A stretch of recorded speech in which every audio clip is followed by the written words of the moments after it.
Con la lettera apostolica in forma di motu proprio Aperuit Illis, Papa Francesco stabilisce che la terza domenica del tempo ordinario sia dedicata alla celebrazione, riflessione e divulgazione della parola di Dio. Il documento è stato pubblicato nella memoria liturgica di San Girolamo all'inizio del 1600 anniversario dalla morte del celebre traduttore della Bibbia in latino, che affermava: l'ignoranza delle scritture è ignoranza di Cristo.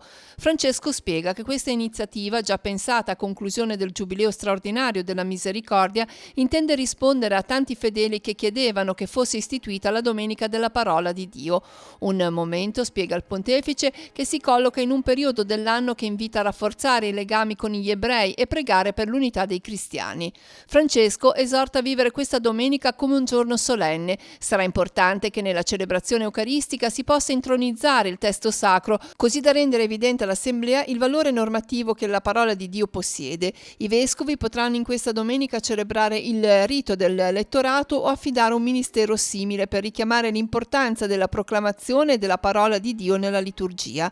Anche in questa occasione il Papa ribadisce l'importanza della preparazione dell'omelia. I pastori hanno la grande responsabilità di spiegare e permettere a tutti di comprendere la Sacra Scrittura.